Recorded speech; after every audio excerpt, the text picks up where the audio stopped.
I'm here with three handsome gentlemen from the Devon Coyote band. Guys, first things first, if I could get you to go down the line and just introduce yourselves and say who you are and what you do in the band, please, that would be great. Start with you. I'm Dylan. I play the drums. I'm Devon. I play guitar and I sing. D'Arcy. I play the bass and stuff. Good boys. Okay, so Devon, first things first, how would you describe your sound if you had to describe it in, say, one or two sentences for people who aren't familiar with you out there? It's a mess of genres put into one night of music with as much energy as we can use to play it. I like that. That's a good description. One other description I've seen, and I listen to your music online, your debut album, Outlaw Rock is one that's thrown out there.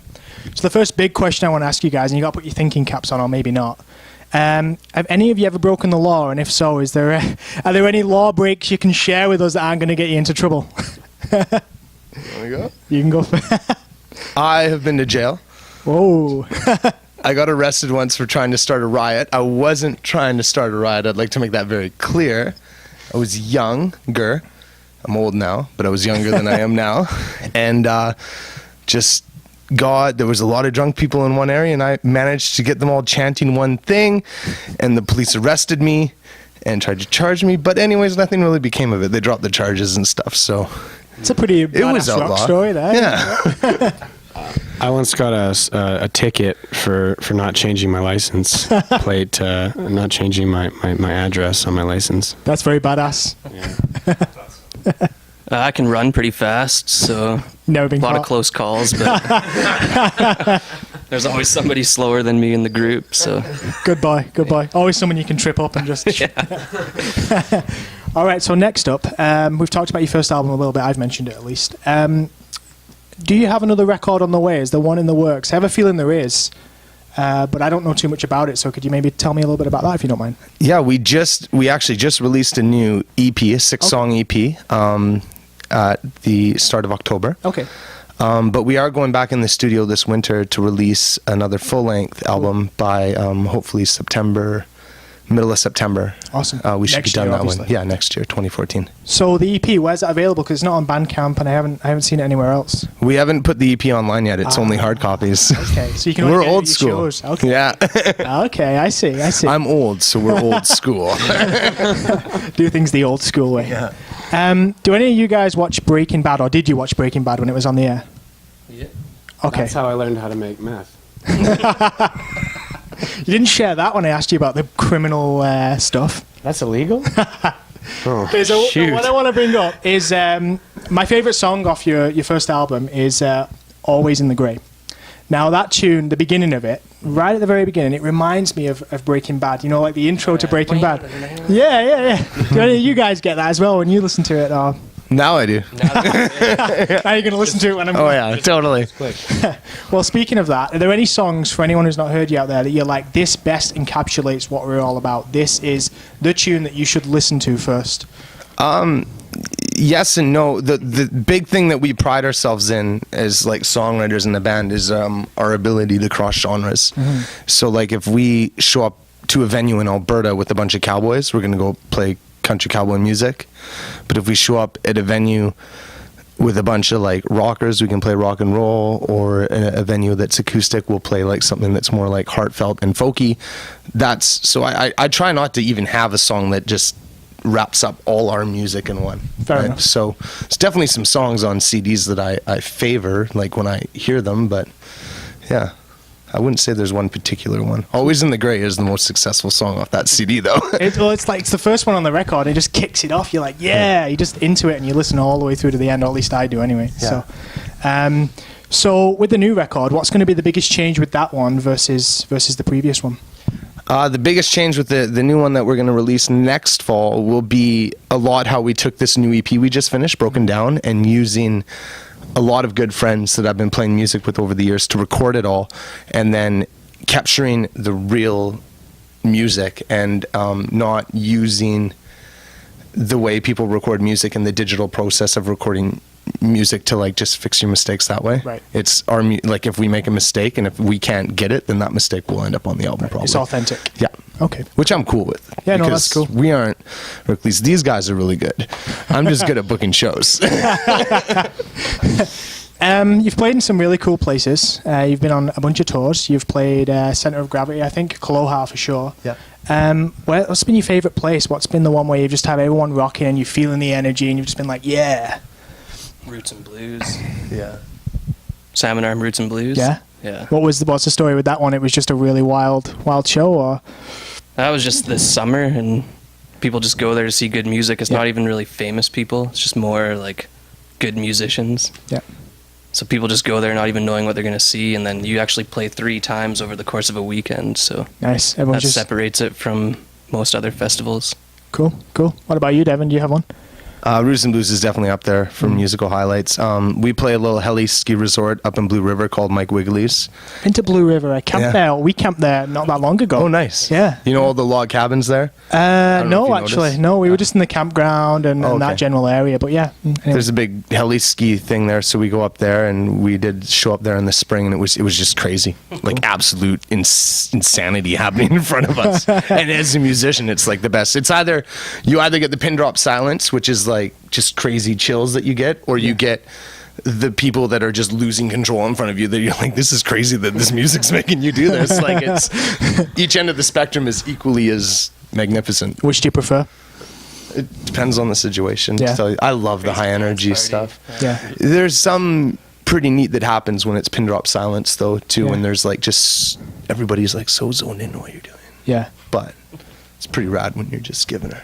Everyone's just flailing around. I think that playing with Devon is a very special moment, because there's so much energy in the music, and it's just shooting out at the crowd, and they can't help but catch it and grab it, do something with it. So it's like Devon said, even if we got everybody dancing, going nuts, the energy is still the same as if it's pin drop silent. You can That's still cool. feel that energy. So Yeah. that's the cool thing about it. That's awesome.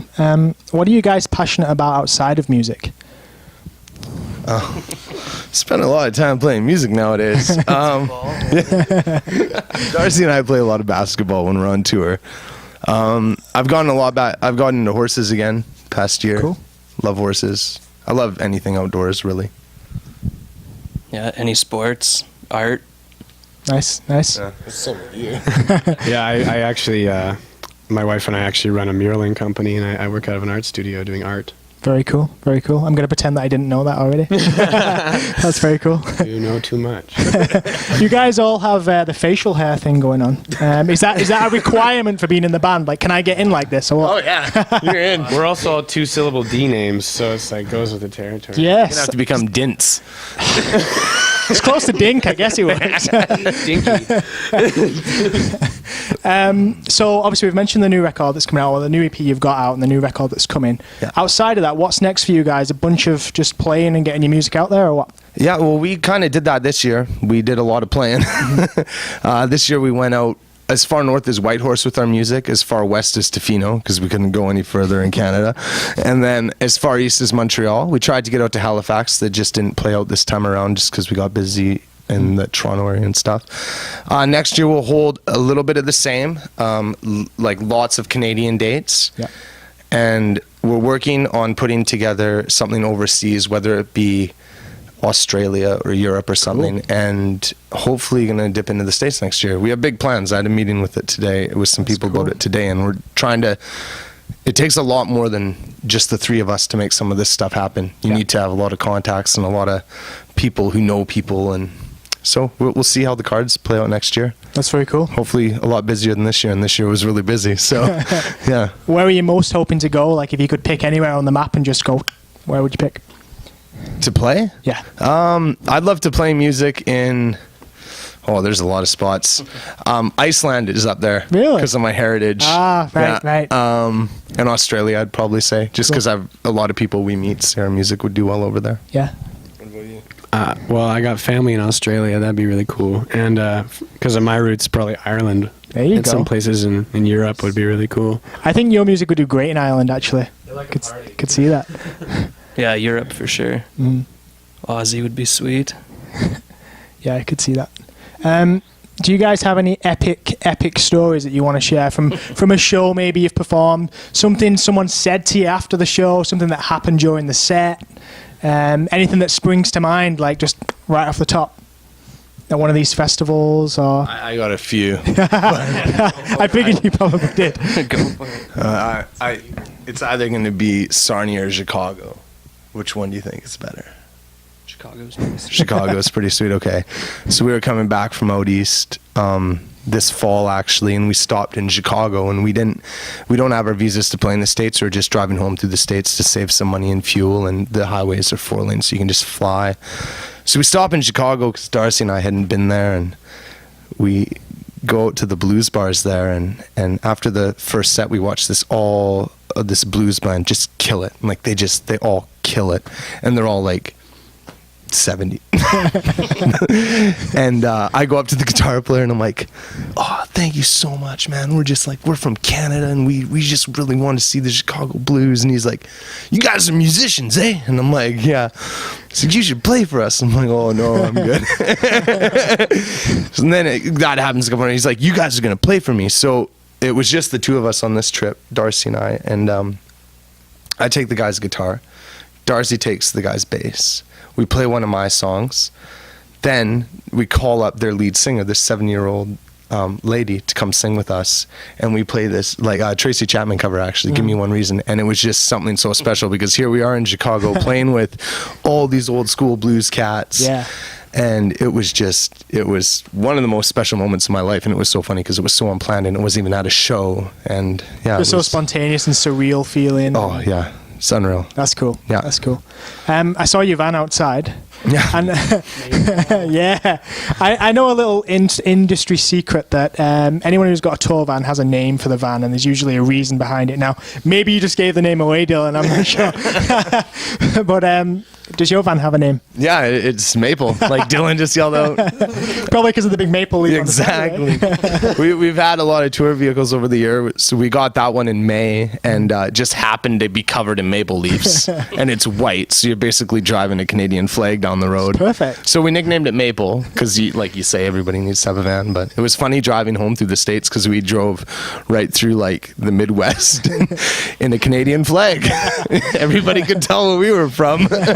Well, there go the Canucks. Yeah. So my last question for you guys, I'm going to throw out there. If you wanted to get people to come out to your show, what would you tell them? How would you sell it to them? Dylan, you go first maybe, man. If you like having fun, come have fun at Devon Coyote. I like it. Just good tunes, good vibes. If you don't come, we won't be your friend. So everybody needs more friends. The worst thing that could happen. Thanks, guys. Awesome. Really appreciate it. We are Devon Coyote. The song is called 5 Long Days. It's off our new EP, Broken Down.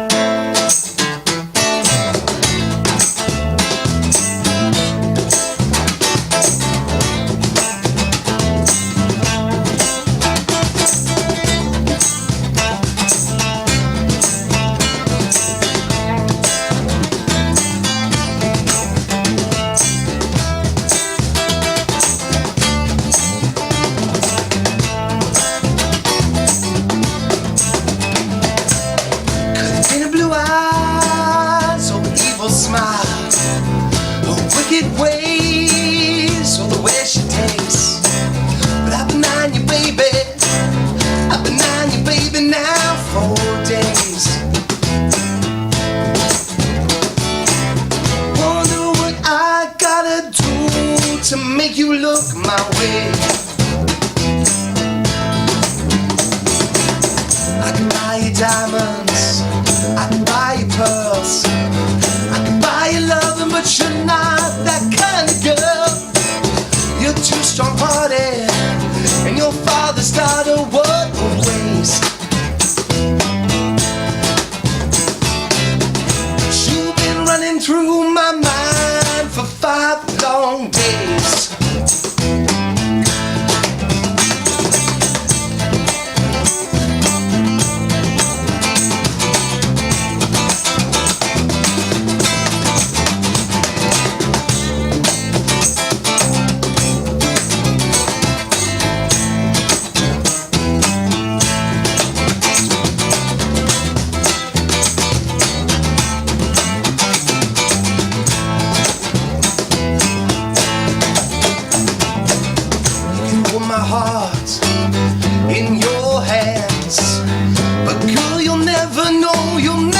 understand. Can't love another when you're hiding all the way.